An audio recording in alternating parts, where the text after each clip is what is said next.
سبب ہے، اور اللہ کہتے ہیں کہ ایسے لوگوں سے دوستی بھی اچھی نہیں ہے، ایسے لوگوں سے دوری اختیار کی جائے۔ تو اس چیز سے بھی ہمیں بچنا چاہیے اور اس چیز سے دور رہنا چاہیے۔ اللہ نے فرمایا واتقوا اللہ، اللہ سے ڈرو ان کنتم مؤمنین، اگر ایمان والے ہو تو پھر بچو۔ مراد کہ ان سے دوری ایمان کی سلامتی کا سبب ہے، اگر ان کے ساتھ قربت بڑھی تو ان کنتم مؤمنین میں پھر خطرہ پڑ جائے گا، پھر اس کا مطلب یہ کہ اللہ کا ڈر ہمارے دل سے نکل گیا اور ہمارا ایمان کمزور ہو گیا۔ اس چیز سے ہمیں خیال کرنا چاہیے۔ اس کے اندر آپ نوٹ کریں اگر کتنی سختی کے ساتھ روکا گیا کہ نہ کرو دوست، ان لوگوں کو نہ بناؤ دوست، اور پچھلی آیت میں کس قدر اللہ تعالیٰ نے محبت کے انداز میں سمجھایا کہ تمہارے اصل دوست ہیں کون؟ تمہارا رب ہے، اس کا رسول ہے۔ وہ لوگ جو اللہ کے دوست بنے ہیں در حقیقت وہ لوگ تمہارے سچے دوست ہیں۔ تو اس سے مراد یہ ہے کہ جن سے روکا ان سے دوری ہے، اور جن کی عظمتیں بیان کی ان سے قربت ہے، اور یہی قرآن کی تعلیم ہے، یہی حضور صلی اللہ علیہ وسلم کی زندگی کا نچوڑ ہے، یہی حضور علیہ الصلوۃ والسلام کی تعلیمات کا نچوڑ ہے۔ اور اسی کے بعد اگر لے کے چلیں صحابہ، تابعین، تبع تابعین، اولیاء، آج تک اور آج سے قیامت تک صرف یہی ہے۔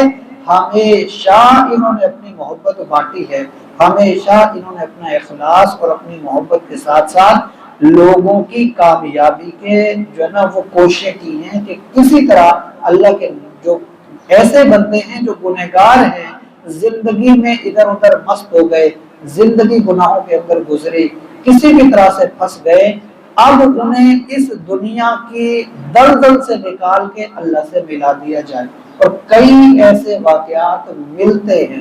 کہتے ہیں کہ دانا بہلول جو ہے یہ ایک مجذوب بزرگ گزرا ہے، بہلول دانا بہت مشہور نام ہے۔ یہ ایک دن بیٹھے ہوئے تھے بازار کے اندر، ایک شخص گزرا تو باتوں باتوں میں پوچھا اے دانا آپ تو اللہ والے ہو، بازار میں آپ کا کیا کام، آپ کیا کر رہے ہو یہاں؟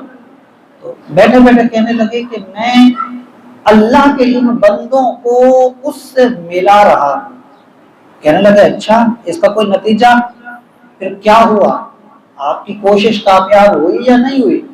کہنے لگے وہ تو مانتا ہے یہ نہیں مان رہا، وہ مان رہا ہے یہ مست ہے دکانداری میں، باتوں میں، خرید و فروخت میں، دنیا داری میں، یہ نہیں مان رہے۔ وہ شخص چند دن کے بعد گزرا قبرستان کے قریب سے، تو بہلول دانا وہاں بیٹھے تھے، تو باتوں باتوں میں اس نے ایسے پوچھا، بولا اب بتائیے یہاں کیا کر رہے ہیں؟ تو آپ تو ادھر وہاں بیٹھے تھے، آپ کی اپنی عادت چینج ہو گئی تھی، آپ نے اپنا انداز چینج کر لیا تھا، جگہ چینج کر لی تھی، اب بدل لی، اب ادھر آ گئے۔ تو کہنے لگے کہ اب بھی وہی کر رہا ہوں، اللہ کے بندوں سے اس سے ملانے کی کوشش کر رہا ہوں۔ بولا اچھا اب بتاؤ کامیابی ملی کہ نہیں ملی؟ کہنے لگے اب یہ تو مانتے ہیں وہ نہیں مانتا، اب وہ وقت آ گیا ہے کہ یہ مانتے ہیں وہ نہیں مانتا۔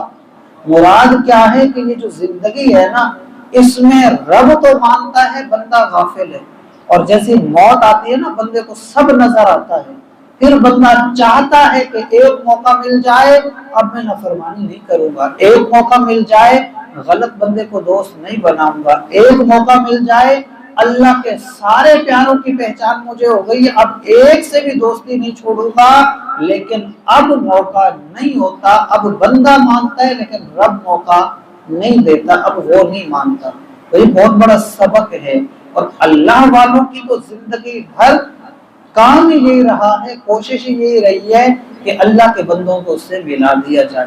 ہم لوگوں کے لیے سبق ہے، آج ہمارے پاس وقت ہے، آج ہم اس ذریعے کو، اس رسی کو، اس نسبت کو، اس دامن کو، اس دھاگے سے اپنے آپ کو جوڑ لیں، اللہ سے آج مل جائیں، آج وہ مانتا ہے منا لے، کل وہ نہیں مانے گا، ہمارا رونا کسی کام نہیں آئے گا۔ اللہ تعالیٰ سے دعا ہے کہ اللہ تعالیٰ ہمیں سمجھنے کی توفیق عطا فرمائے۔ وما علینا الا البلاغ المبین۔